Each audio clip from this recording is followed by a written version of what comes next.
तो आज हम इसी कॉकरोच जनता पार्टी या सीजेपी पर बात कर रहे हैं। हम उन सारे आर्टिकल्स और सोशल मीडिया पोस्ट को एनालाइज करेंगे जो बताते हैं कि कैसे ये आंदोलन युवाओं की हताशा का एक नया डिजिटल टूल बन गया है।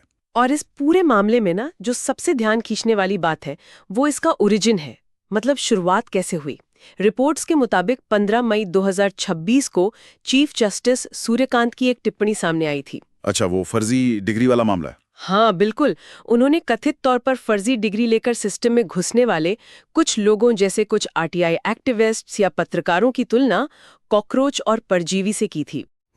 लेकिन यहाँ स्रोतों के आधार पर यह साफ करना बहुत जरूरी है कि चीफ जस्टिस ने बाद में स्पष्ट किया था कि उनका इशारा आम युवाओं की तरफ बिल्कुल नहीं था। सही बात है। वो सिर्फ धोखेबाजों की बात कर रहे थे। लेकिन यार, इंटरनेट पर ना टाइमिंग ही सब कुछ होती है। लोगों ने वो कॉकरोच शब्द पकड़ लिया। हाँ, वो डैमेज तो हो चुका था। वही तो, ये बिल्कुल ऐसा है जैसे किसी इंसान को नीचा दिखाने के लिए कोई नाम दिया जाए और वो उसी नाम को अपने गर्व का मेडल बनाकर सीने पर सजा ले। मतलब अपने ही अपमान को अपना हथियार बना लेना। एकदम सही कहा। और इसी पलटवार ने इसे रातों रात वायरल कर दिया। अगले ही दिन 16 मई को बॉस्टन में पढ़ने वाले 30 साल के एक छात्र अभिजीत दीपके ने व्यंग्य के तौर पर एक गूगल फॉर्म बना दिया। जो कि पूर्व आप वॉलंटियर भी रह चुके हैं ना? हाँ, वो भी है। तो उन्होंने मजाक में सीजेपी में शामिल होने का फॉर्म बना दिया और देखते ही देखते जेनजी की हताशा को मानो एक आवाज मिल गई। और यार, इनकी जो योग्यताएं है ना पार्टी में आने के लिए, वो पूरी तरह से व्यंग्य हैं। जैसे बेरोजगार होना, आलसी होना, हमेशा ऑनलाइन रहना और प्रोफेशनल रेंटर होना। मतलब जो इंटरनेट पर हर वक्त भड़ास निकालते रहते हैं। हाँ बिल्कुल। और इनका मोटो भी काफी फनी है। धर्मनिरपेक्ष, समाजवादी, लोकतांत्रिक और आलसी। पर यहाँ एक सवाल उठता है, क्या ये सिर्फ एक इंटरनेट जोक है या फिर इसके पीछे जो इनका 5 सूत्रीय घोषणा पत्र है वो हमारे सिस्टम की विफलताओं का एक बहुत ही गंभीर आईना है। ये बहुत ही बढ़िया पॉइंट है, क्योंकि जब हम उस घोषणा पत्र को देखते हैं ना, तो मजाक के पीछे की असल गंभीरता समझ आती है। बिल्कुल, जैसे उनकी एक मांग है कि जजेस के रिटायरमेंट के बाद उन्हें सरकारी पदों पर नियुक्ति ना मिले, या फिर जो नेता चुनाव के बाद दल बदल करते हैं उन पर 20 साल का बैन लगे। बाप रे, 20 साल का बैन।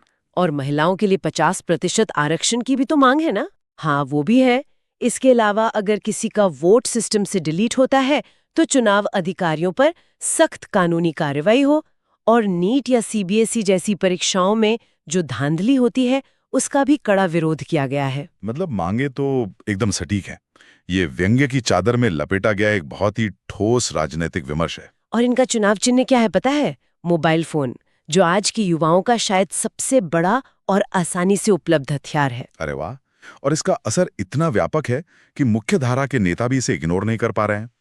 टीएमसी सांसद महुआ मोहित्रा और कीर्ति आजाद ने भी मजाक में ही सही पर इससे जुड़ने की बात कही है। हाँ, मैंने भी वो रिपोर्ट्स पढ़ी थी।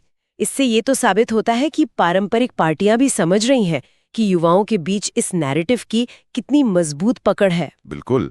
और इस गहन चर्चा का निष्कर्ष भी ये निकलता है कि आज का युवा अपनी आवाज उठाने के लिए पारंपरिक रैलियों या धरनों के बजाय डिजिटल व्यंग्य का कितने प्रभावी ढंग से इस्तेमाल कर रहा है। सही बात है। हताशा को हास्य में बदलना और फिर उसे एक सामूहिक डिजिटल आवाज में बदलना, ये एक नए तरह के विरोध का ब्लूप्रिंट है।